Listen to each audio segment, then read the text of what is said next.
All right. Finna try it again and hope that the technical difficulties have now ended because I'm in the house where I want it to be.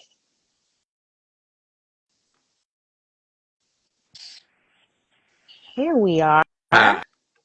I see you and hear you. Can you see and hear me? Yes, very well. Excellent. So, because we had to discard and get rid of that first live, we didn't get to save it. I wanted to just give you a brief opportunity. Thank you. To talk all that good stuff about yourself again because I want this to live forever. So you can do abbreviated if you want to, but don't feel that it's required. Just give it all to us. Tell us who you are. Hello, everyone, and thanks for joining in. My name is Ron Daise. Many know me as Mr. Ron from Gullah Island.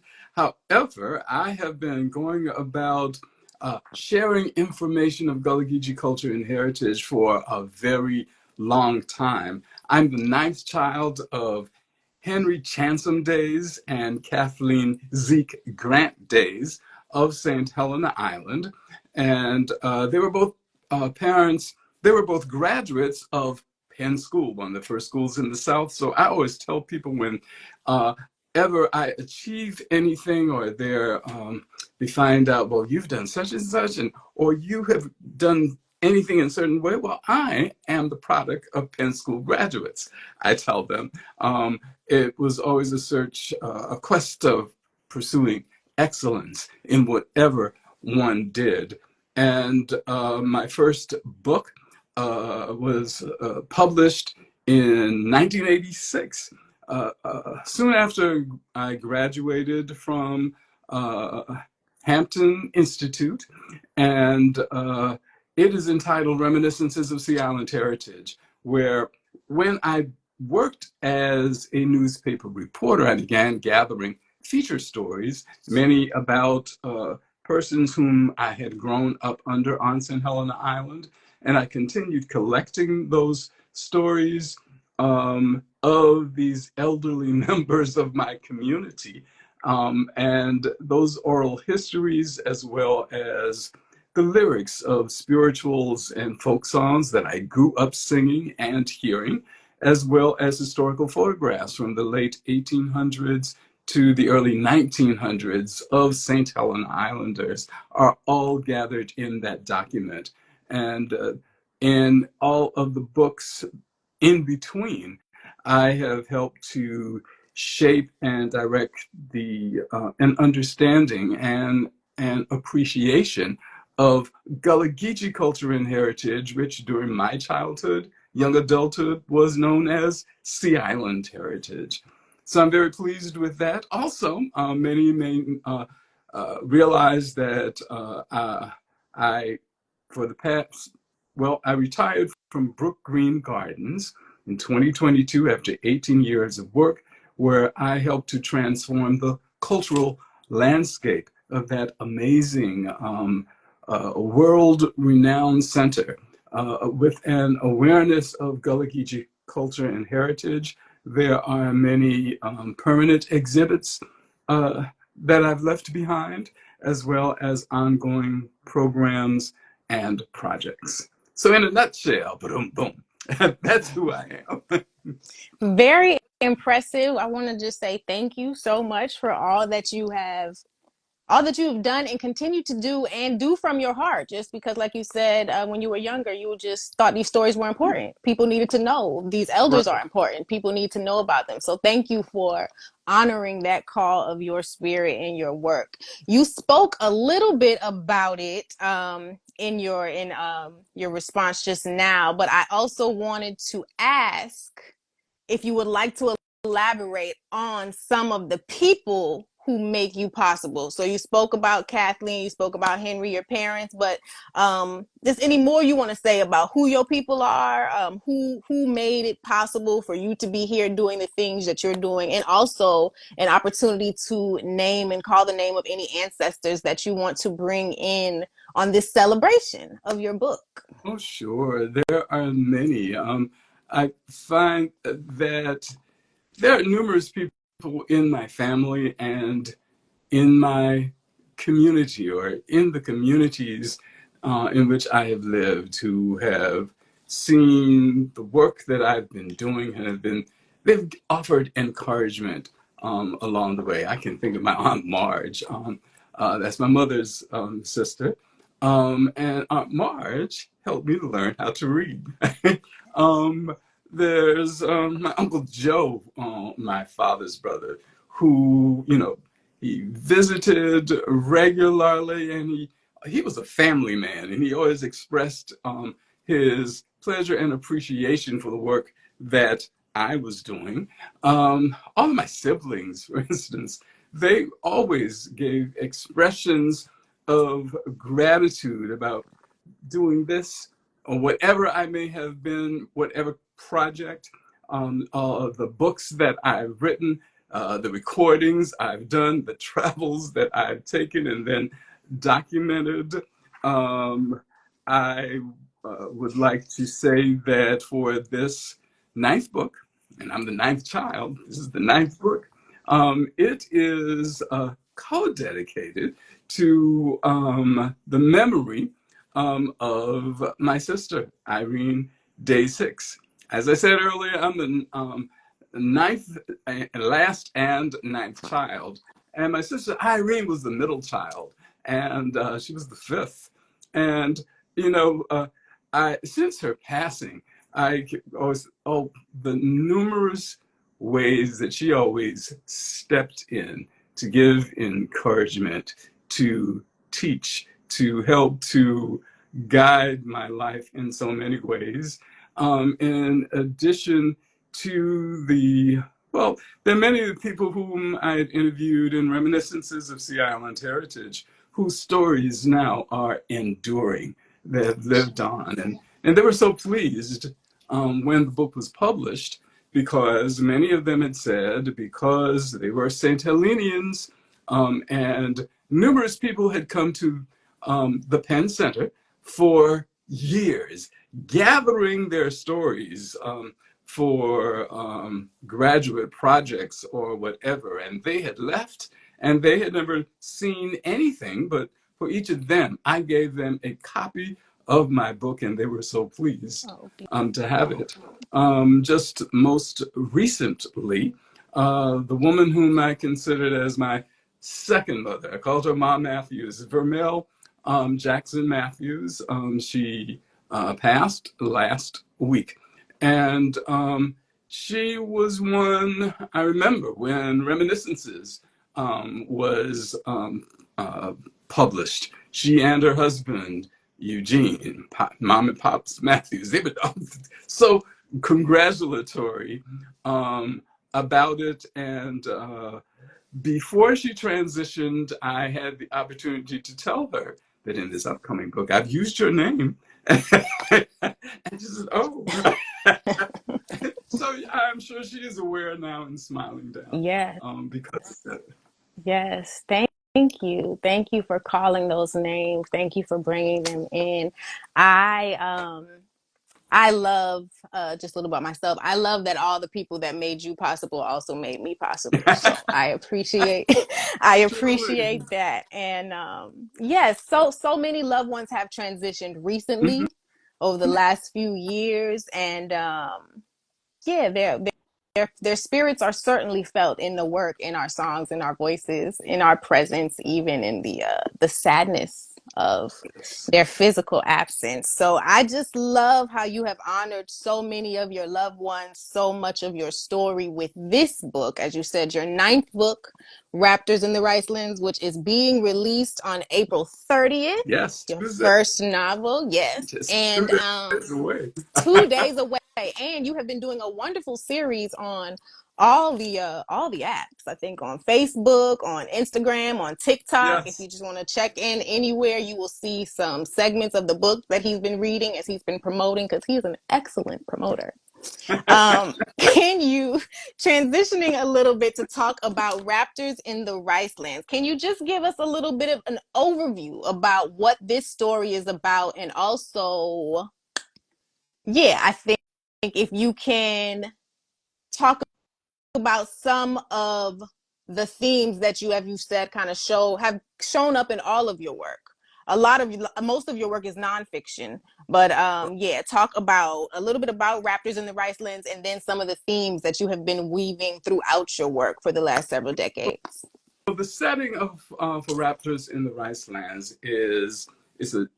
based in the 21st century, but it is a fictional community of the real life Georgetown County, South Carolina.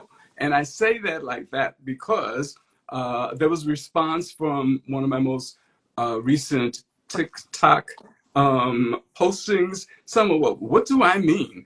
A fictional Georgetown. I grew up in Georgetown, so I had to respond, well, I created a fictional community and fictional characters of the real life Georgetown, South Carolina, which is one of many communities within the federal Gullahlicious Cultural Heritage Corridor, which spans from Wilmington, North Carolina, down throughout the coast, throughout South Carolina and Georgia, all the way down to St. Augustine, Florida. The book is based on a married couple who want to embrace philanthropy among their fellow Gullah Geechee community members to help raise them up. And they find throughout the course of the book that this idea that they had begun has some snares in it. And not only they, but there are other community members whose efforts begin to be raptor-like in trying to assist others, in trying to assist their community. There are real-life historical events that are explored in the book, such as the Orangeburg Massacre. The Orangeburg Massacre, there's Black church life, particularly in Oconee County, South Carolina, as had been begun during slavery. Also, the launch of white supremacy in Fort Mill, South Carolina. The book also addresses the Reconstruction era and Marcus Garvey and the Universal Negro Improvement Association. There are stories that show the breadth and depth of beliefs and the spirituality, the customs of Gullah Geechee people, and the connections of Gullah Geechee culture with other cultures of the African diaspora. Exceptional. And you do a wonderful job with that. As a griot and a public historian, I love the way that you've woven actual history, and like often little known history that is extremely important to the grander story, but we don't always get to hear it. So I love that, and I love the bibliography that you've provided. You have let everybody know where they can also find this work, and an exceptional glossary is in the back as well. You've done a lot of good work at making this incredibly accessible, which is so important in general, but especially now when they're trying to like hide all the history again. Yes. Trying to wipe out our stories in real time. So I love that you have done this. One of my favorite aspects of this book is the aspect of time travel. And so you said it's based in 21st century, yes? Yes. Right. That's the now, but it jumps Correct. all around. So can you talk a little bit about your choice to move from timeline to timeline, and so talk a little bit about your choice to do that, and then I'll ask you the next question. Well, before I address that, I would like to say that for the portrayal of Gullah Geechee culture and heritage and beliefs and practices in the acknowledgments, those who purchased the book And I will not do a spoiler.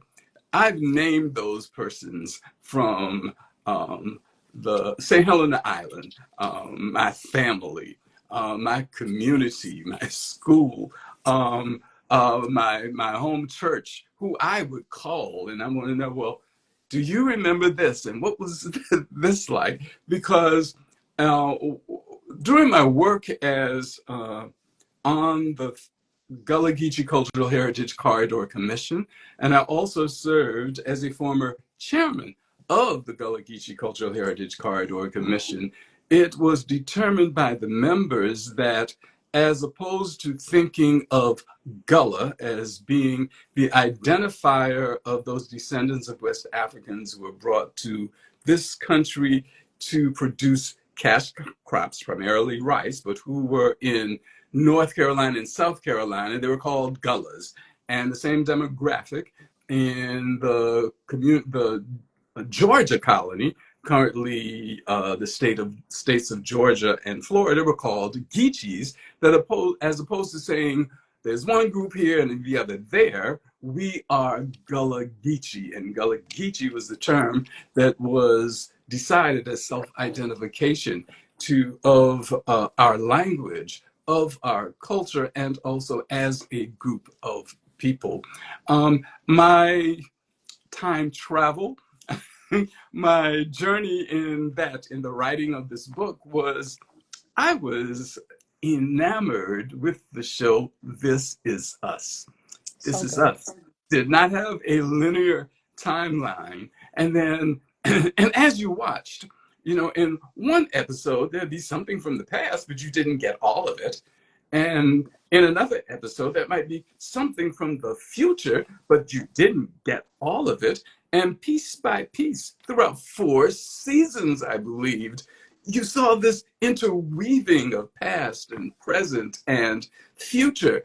And at the end, it's like, oh, someone must have had this in mind all along. And maybe if they didn't, that's the way it had been knitted together as the story progressed. So the sequence of time, present, past, and future in Raptors in the Ricelands was matched with what I had seen and experienced with the This Is Us broadcast. I love that. We enjoyed This Is Us together. And I always thought that, yeah, it was just a great way of telling stories. As you said, when you watched it to the end, it was like, oh, they planned this from the beginning. They had this huge big picture in mind. And I love when we get to depict or interpret our stories in that way. I love when Black lives gets to be interpreted in the non-linear truth that our lives are. I got a couple of places I want to go. So first, I just want to ask a process question. In writing a non-linear text like this, one of the things I was interested in is, did you write it all like, I'm gonna write out the 2000 storyline. Now I'm gonna go write the 1960s storyline. You get what I'm saying? Did you block it like that, or was your linear process of writing non-linear, like, I'm writing 2000, now I'm going to write about 1850? No. I was writing. I was constructing stories. I had developed a draft in 2020. 2020 was when I began writing. Now, in 2020, I had a burst of imagination and creativity. I began by writing the 2 books of my Geechee literature series that were published in 2020. The titles of the Geechee literature series are We Wear the Mask, and then Turtle Dove Done Drooped His Wings. Actually, and they were 1 and 2 in the series. But actually, Turtle Dove Done Drooped His Wings was the first. And that was a cathartic writing journey about my time working with the Gullah Geechee Cultural Heritage Corridor Commission. After I finished that book, I wrote We Wear the Mask. And because that was the turbulent summer of the murder of George Foreman, and then George Floyd, and then Ahmaud Arbery. And there was so much tension going on within this country. That's why I decided to publish We Wear the Mask as the first of the series one, book one, and then Raptor, Turtle Dove Done Drooped His Wings was book two of the Geechee literature series. But my writing had not stopped. I then began writing a play because I had attended a conference at it was the International African Gullah and African Diaspora Conference of Coastal Carolina University, and I can't think of the author. There was a writer from and it's all on my phone, which I can't connect to right now, who had written plays. She was known as being from New York, but she was really from one of the Charleston, Sea Island communities. And she had written this play that no one knew about, but it was a play about her culture and her heritage. It was called, one of her books was A Hero Ain't Nothing But a Sandwich. And after that session, she had written this play. I'm going to write a play. So I wrote this draft for this play, talking about the Daise family and how the Daise family started with things I knew and just imagined. And once I finished that, then I started with Raptors in the Ricelands. So there were all these voices of all these many different characters from different times going on in my mind. I'd wake up and I'd do some writing. And with the writing of Raptors in the Ricelands, I would write a story. And it may not have been connected to anything. And then I pieced them together. And as I pieced them together, I threw in the different timelines. And then I saw, oh, no, just use a little of this here. And I might not yet know how it's going to finish, but I fleshed that out throughout the process of putting this story together. How many different iterations did you go through from this first, I'm going to write this story that's going to become this larger story, to what we're holding in our hands in terms of like draft, in terms of, I thought it was this, but now it's this? Oh, there were many, many, many, many drafts. I would like to say that when I completed my first draft of Raptors in the Ricelands, I then started, to query publishers or editors trying to get a writing agent or to get an interest in a publisher. And I would not hear from any. I had, in my search, I had found Brandy Lane Publishers. And Brandy Lane Publishers, located in Richmond, Virginia, the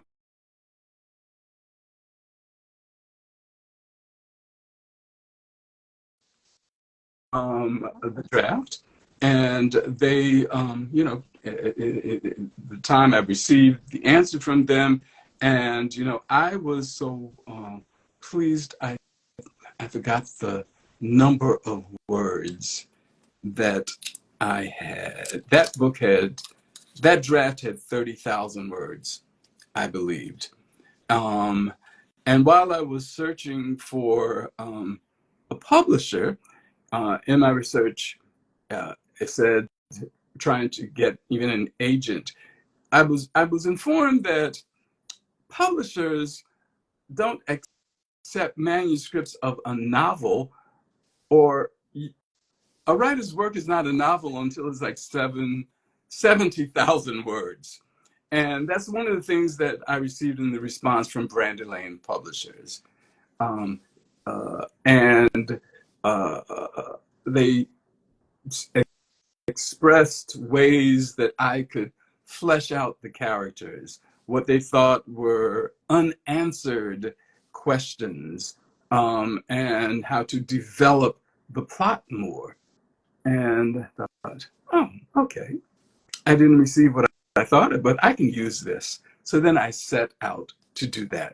And I then increased the manuscript to, let's say, 72,000.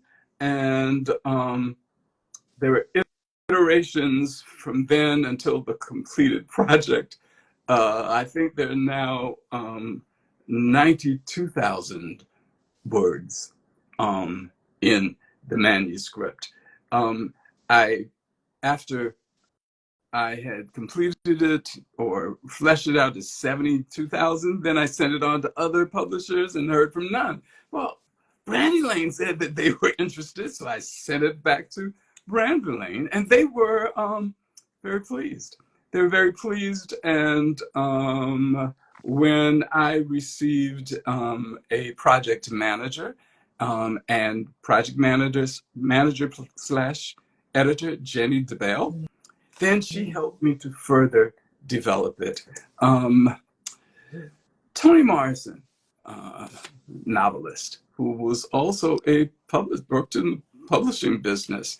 I'd seen a documentary of her, and she said that her work, she saw her work in publishing as an artist, because she could tell people, you take this here, move this here, and it looks better when it's fleshed out like this. And that's what Jenny DeBell did with me. So there were more drafts along the way. I love that. And I love that that was the way you brought Toni Morrison in. Drafting can be so annoying. So one, just congratulations and thank you for allowing yourself all the drafts that were necessary. I think I also saw a Jordan Peele quote that said something like, I look at my first draft as, oh, I'm gonna get this wrong. Something about like you putting all this sand in a sand box, and then you're trying to take the necessary sand out to build a sand castle, something like that. But you heaping all the sand in at once, you're not going to use all of that, something like that.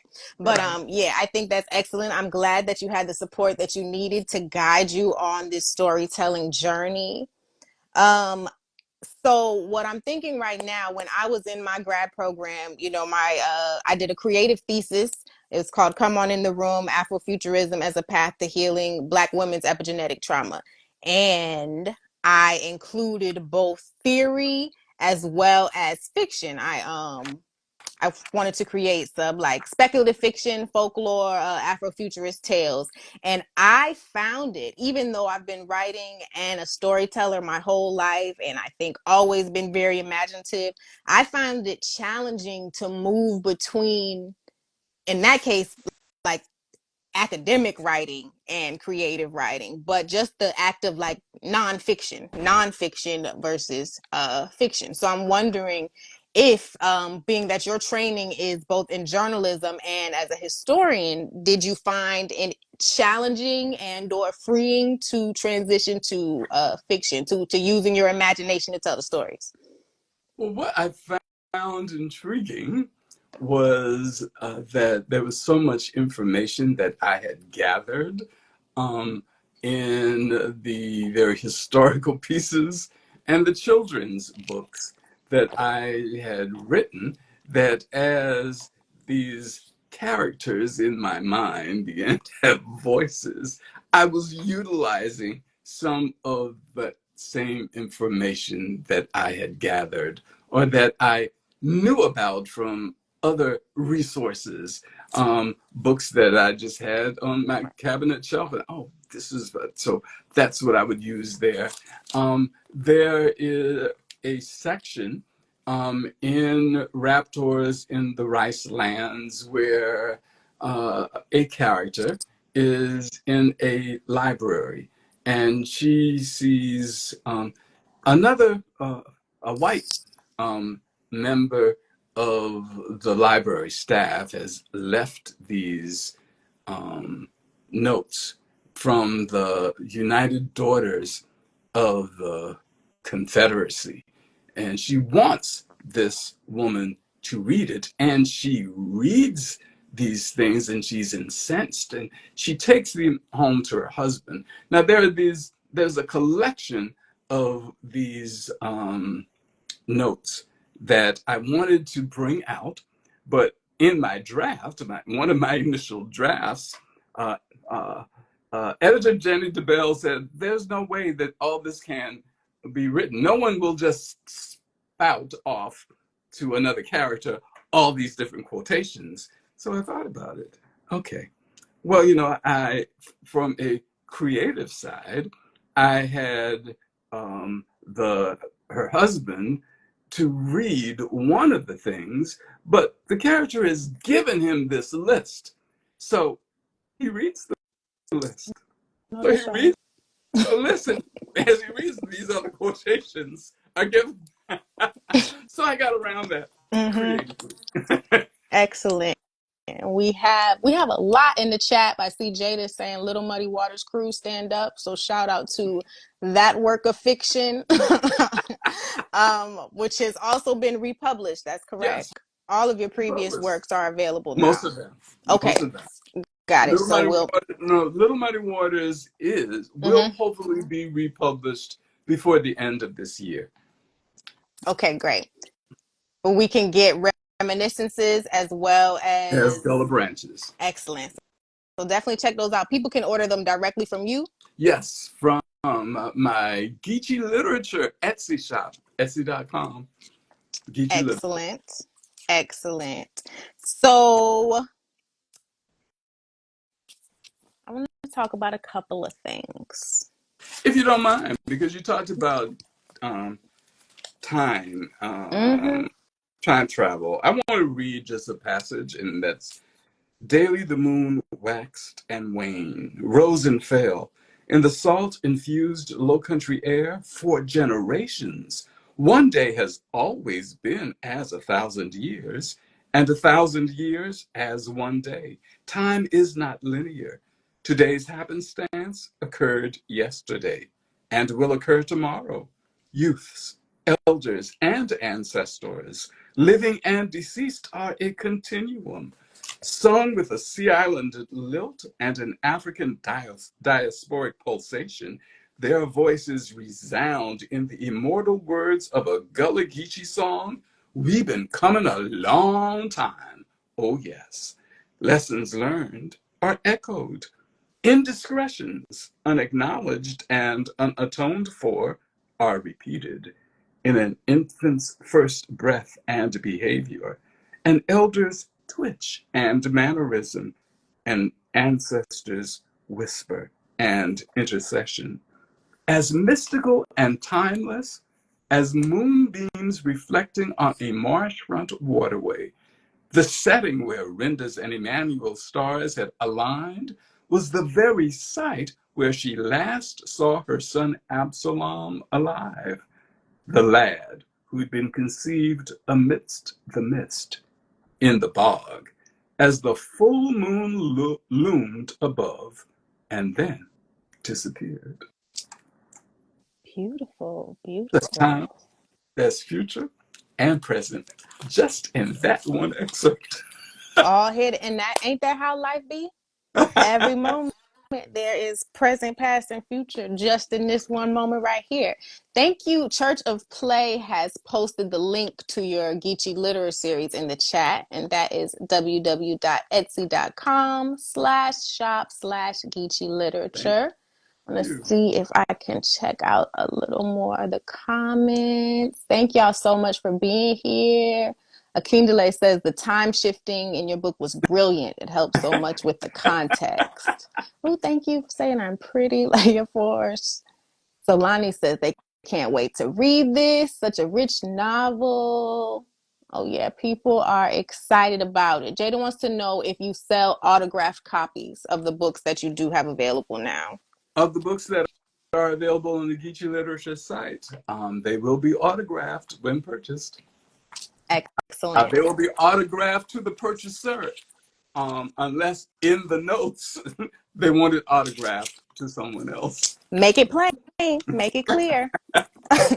So, in again the spirit of time travel and past, present, future all being as one, I want to do a little time jumping right now. So, we have a lot of significant anniversaries or cycles coming around. In the beginning, you mentioned working at Brook Green Gardens for 18 years. I asked Mama this morning when you started, and that was 2004. Yeah. So, 20 years ago, you started at Brook Green Gardens. Mm-hmm. 30 years ago, Gullah Island aired for the first time.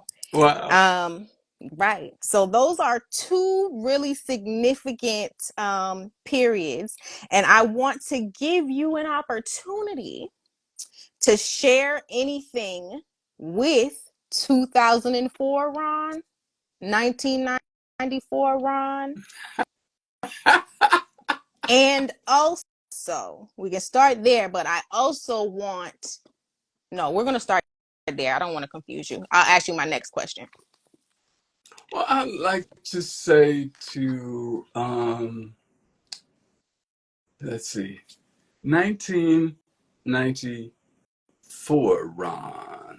That was the beginning of Gullah Island. And at that time, who knew that Gullah Island would have transcended to such a memorable just piece of work? Um, I receive notes from people by all media telling me how much the show has meant to them. Um, there are numerous people who have responded to my posts of Mr. Ron's Gullahlicious pound cakes, or who, when they make orders, they let me know how much Gullah Island not only has impacted their lives, but continues to impact the lives of their children and grandchildren. Even at visits to the International African American Museum in Charleston, South Carolina, there are staff members who have spoken to me and to Natalie, saying that the work that they now are doing in life was started upon watching Gullah Island and seeing these images of persons who were like them, and then deciding who they could become and are now being. And they're doing very significant things in sharing information about who we are, not only who we are, but who we can continue to be. So there was not an awareness that that would have been the byproduct of that from 1994, but life goes on to the 20, the year in which I began working at Brook Green Gardens. That meant that I had relocated to Georgetown, South Carolina. And following the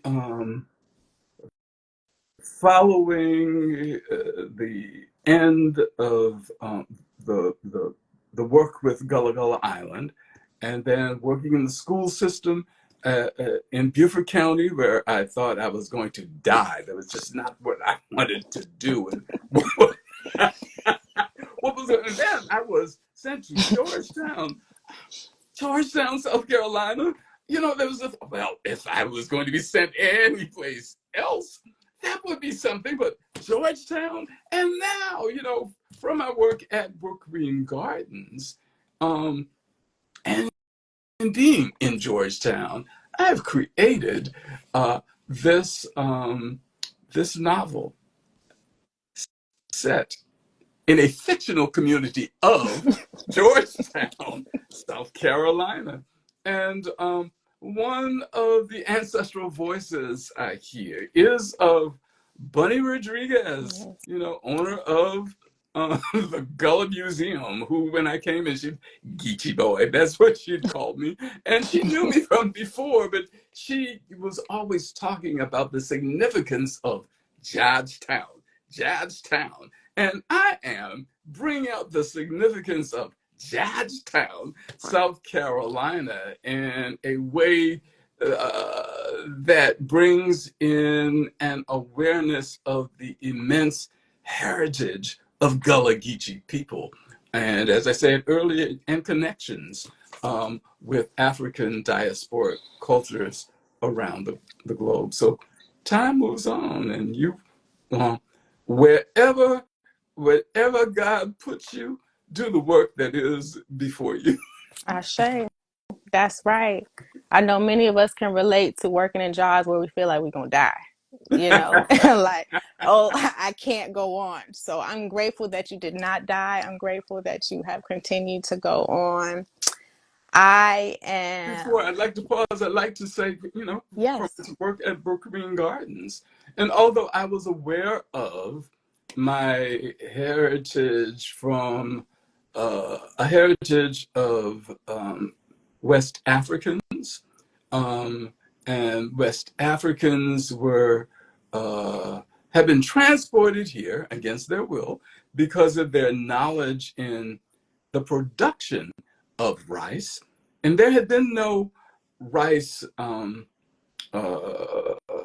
production on St. Helena Island. St. Helena Island was a sea island cotton community, and I was aware that because it's a low country, there were numerous people who grew rice in the low-lying fields. There was a relative, Miss Freeze. She had rice growing in the field behind her house, and I would see it, there'd be rice be threshed on her porch. So I knew about that, but I learned more about it at Brook Green Gardens. And Raptors in the Ricelands is based in 4 acts. Each act has 4 chapters, and the names of the acts as well as the chapters are based on the production of Carolina gold rice. Information I learned at Brook Green Gardens, and information, if you are ever in the Myrtle Beach community, please visit Brook Green Gardens. Take a ride on the Creek Excursion boat ride, as well as enjoy the other cultural exhibits about Gullah Geechee cultural and heritage there. And you'll see tie-ins with Raptors in the Ricelands. Beautiful. Thank you. We see Simeon is in the chat. Shout out to Simeon. He just celebrated his Yes, you birthday. Happy did. birthday, Simeon. And he is working on some incredibly exciting Gullah Geechee projects that will be birthed into the world soon. So, Very soon.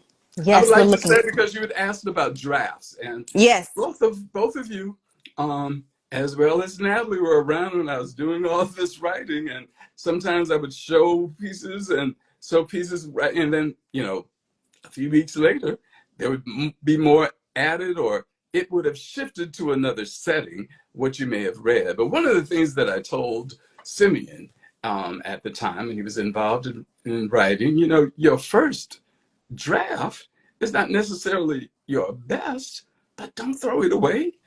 Keep it, because down the line you may say, oh, I could use that here.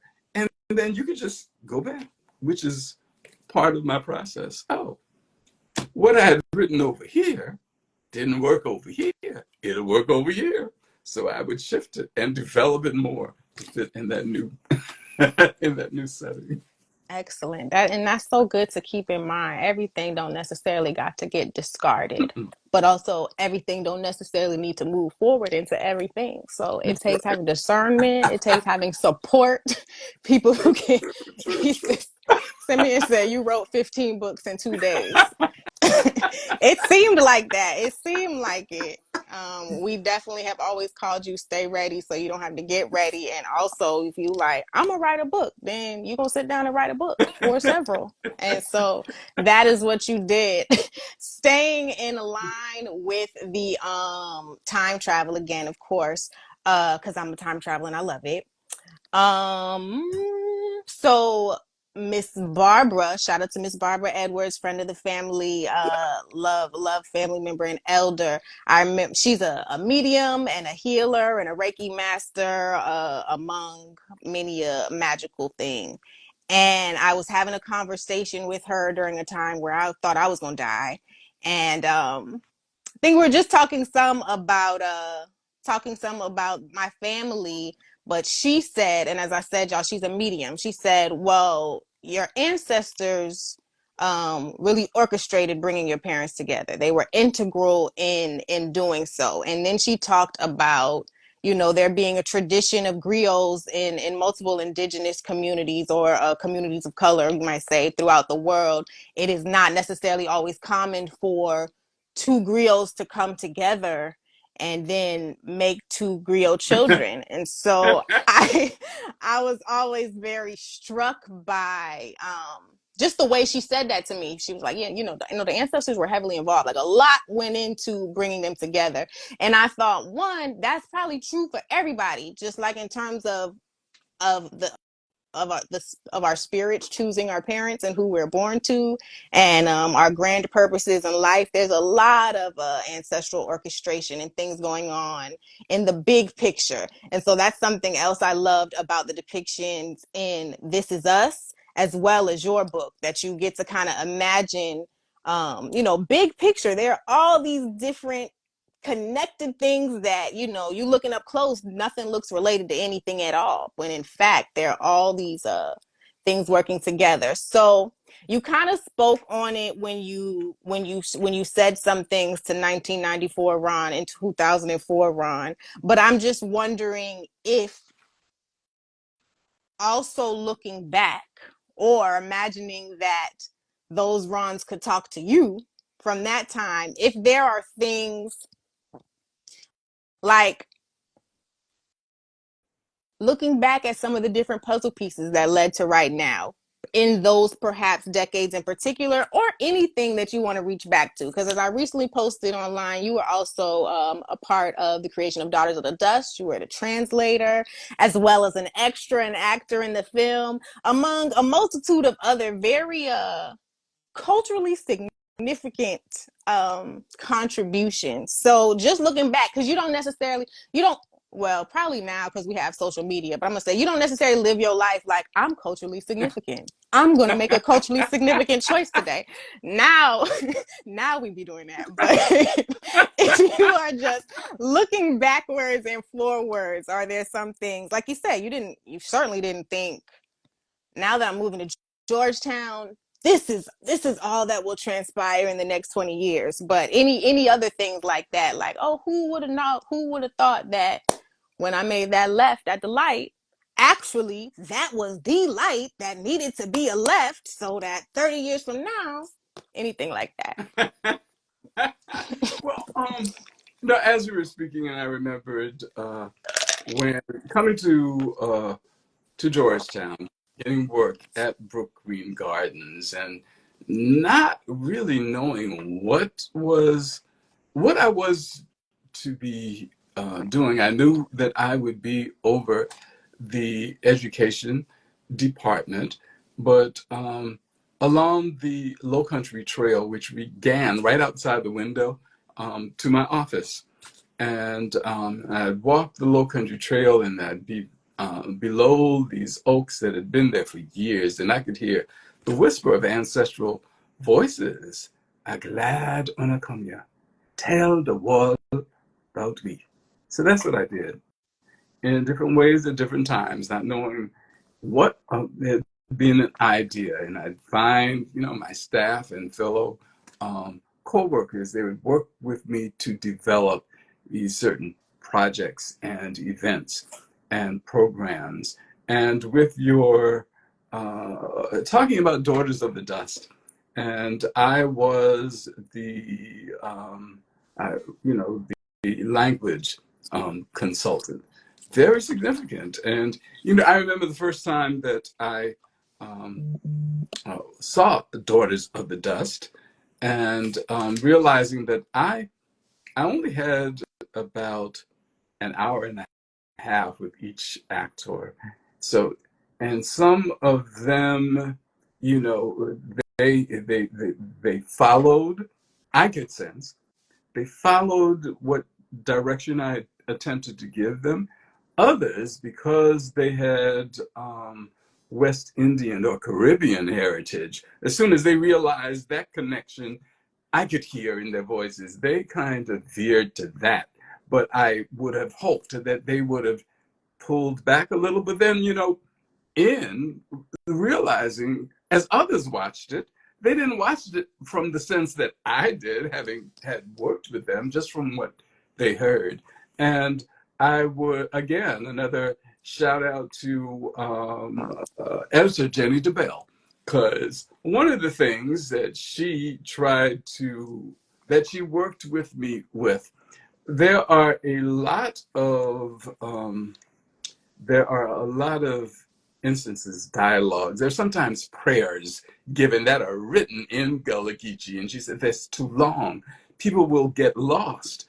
They will not know. Generally, they're just a few words, and I just couldn't sit with that because I'd read other books, and they're just some expression in Gullahlicious, so people have an idea this is what it is, and then all the bulk of it is in English.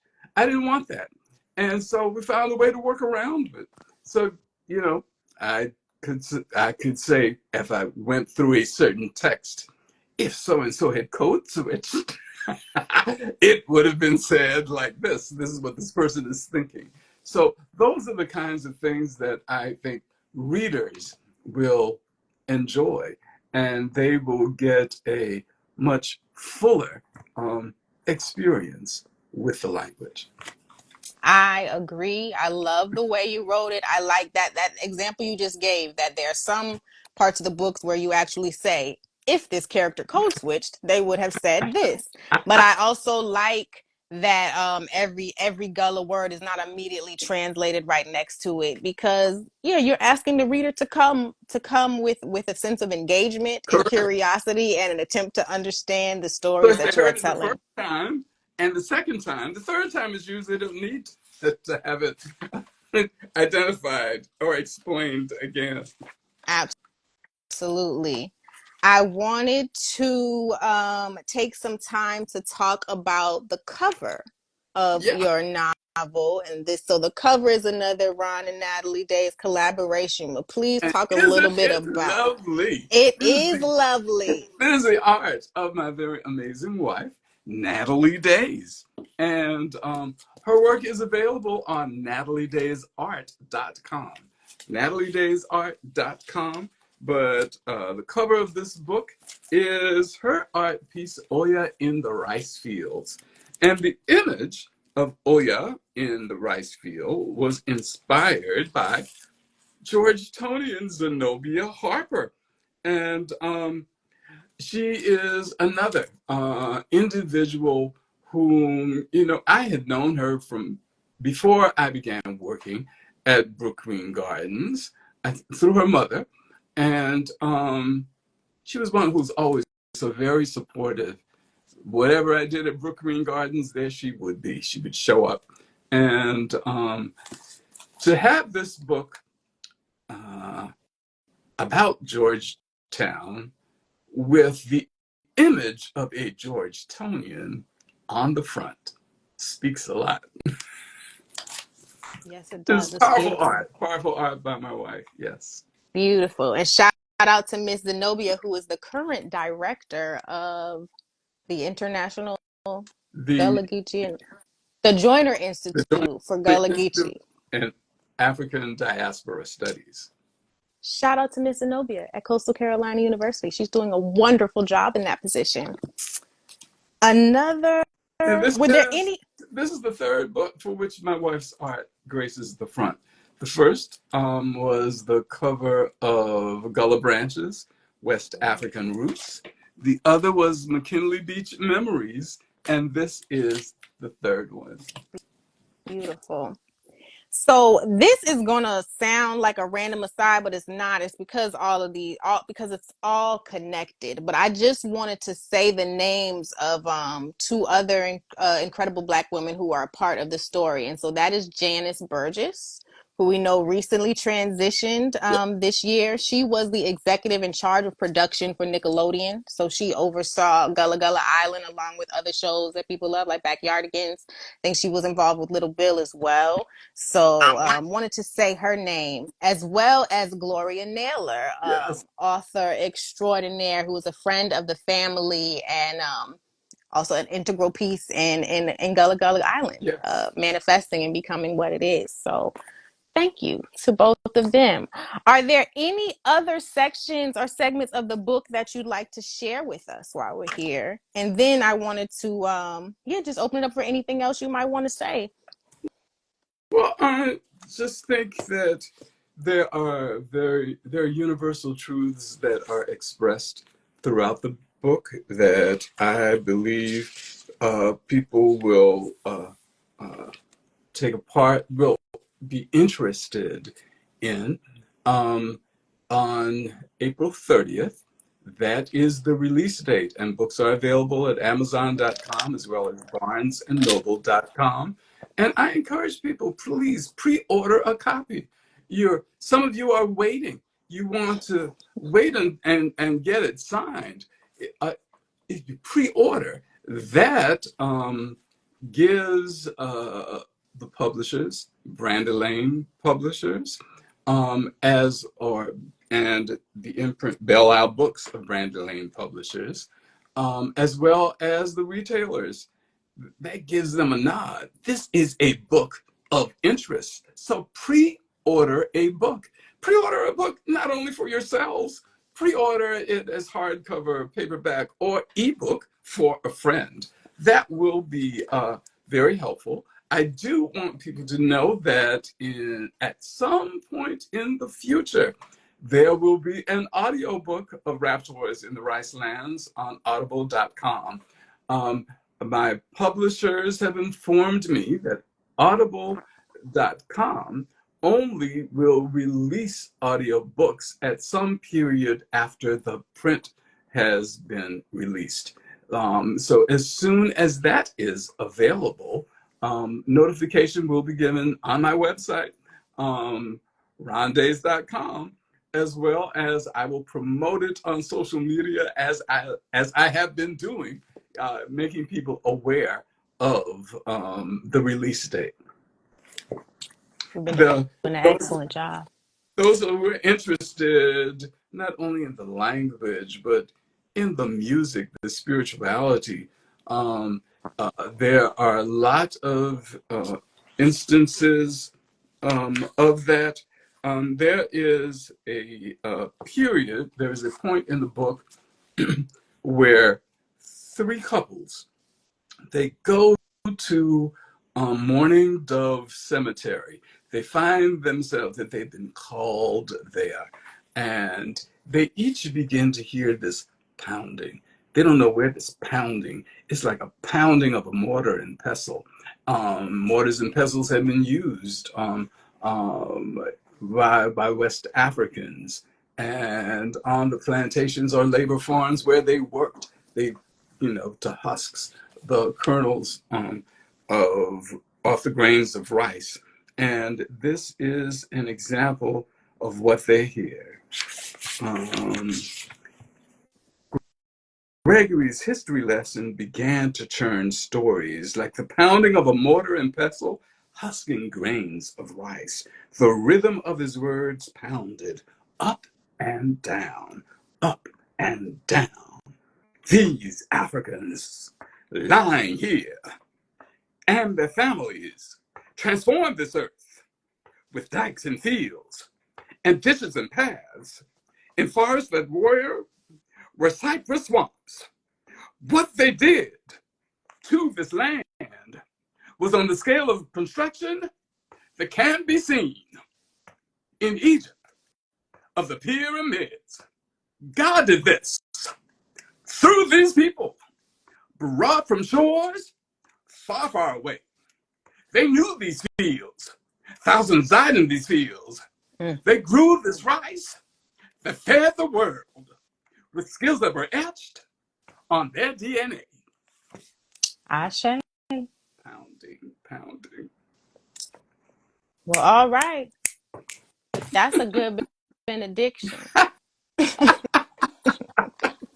That is a wonderful space to close. And as he said, pre-order the book, folks. Pre-order it as a gift. I think Jada said pre-order it first and then buy an autographed copy. We want to let folks know that people are interested, that people are excited, that this is necessary work. And this is just one of many manifestations of you and your purpose. Standing on business, doing your thing. So I'm very proud of you. I'm very excited for folks to read it. I'm excited. I was going to say excited for what comes next, but I feel like we always do that. What's coming next? I'm excited for you to revel in this. Thank you, thank you, thank Yes. you.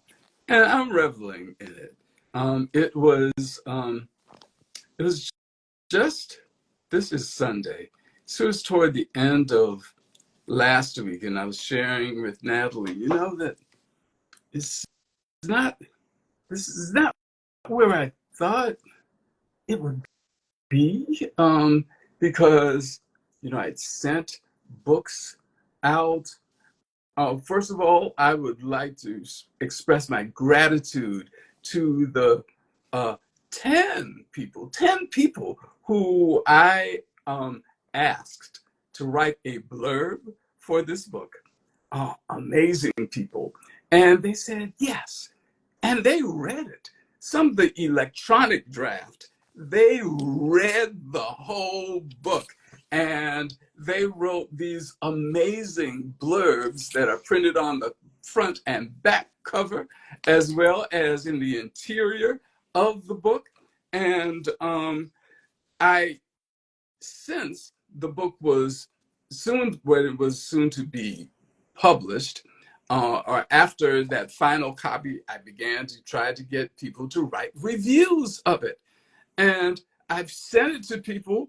I've heard from one, and I've tried to write, to get reviews written by newspapers, different periodicals, and it's been difficult to connect. Even with the Georgetown publication, I've put in phone calls, emails. I have a book review already by Bill Oberst Jr., who is an American stage actor, of theater as well as plays, and he wrote such a beautiful review. And it's can be read on one of my blogs on rondaise.com. But finding those ends, and I said, well, no.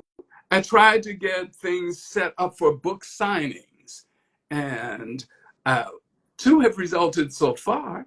The first one scheduled, I'm to be at Busboys and Poets in Washington, D.C.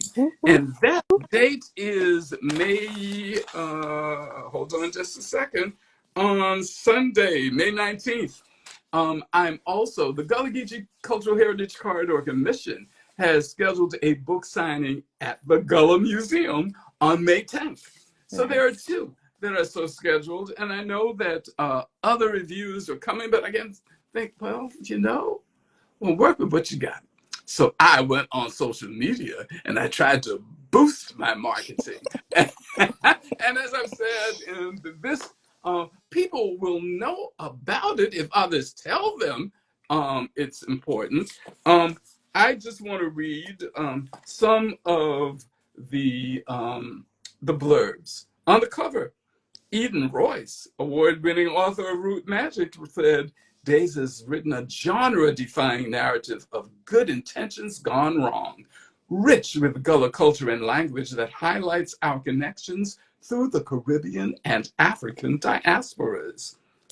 Julie Dash, producer, writer, and director on the back cover, with the skill of a West African trunk minder. Ron Daise floods imaginations with a story about the importance of history, Gullahlicious heritage, and legacy.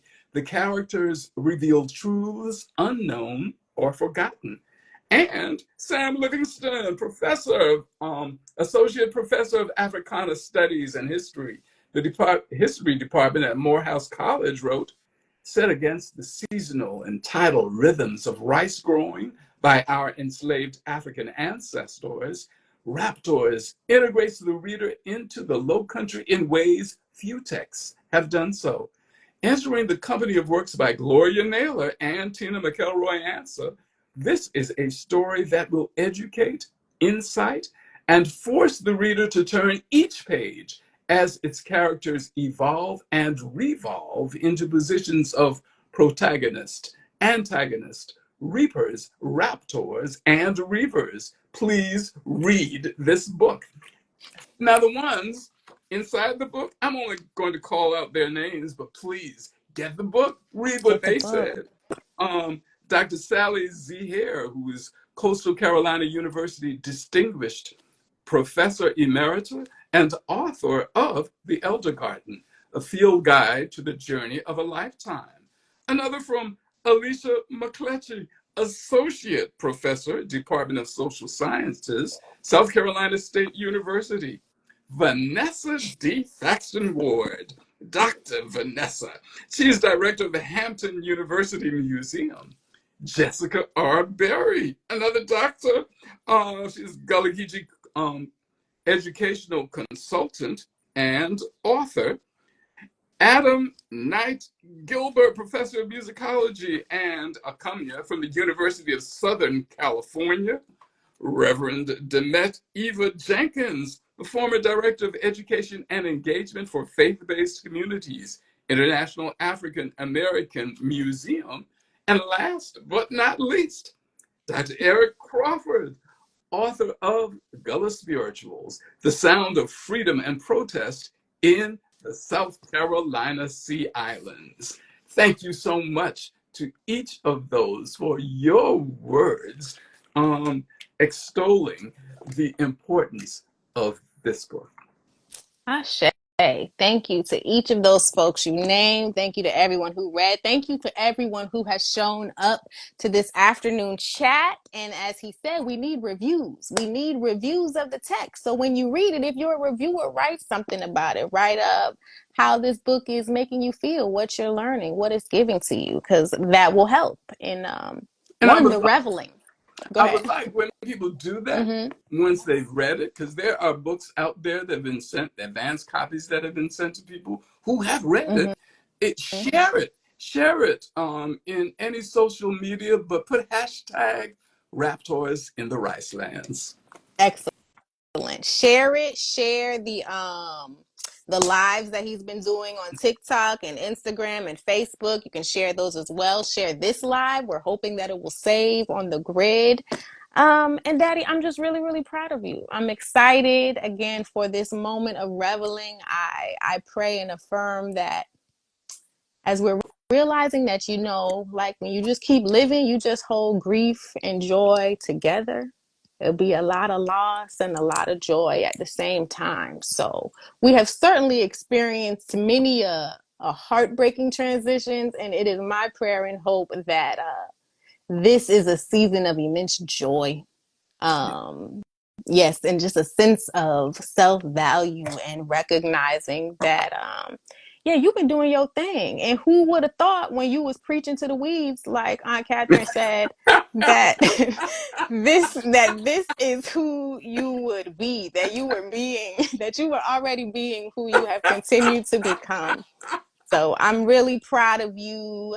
I said the South is a portal, and I feel like that comes so much from my life. So I am honored. I think I told a fool one of my favorite things growing up was after you would sing at church. I would just like stand next to you and follow you around after church so that I could soak up the praise that everybody was giving you for the wonderful job you did. So this feels like another opportunity to just soak up your celebration and the joy of being you. So thank you for this opportunity. Thank you for everyone who has shown up. And we hope that you pre-order and order and get and love the book. Thank you. Thank you, Sara Makeba, me fussbone. Yes. Love you, Daddy. Thank y'all. Bye.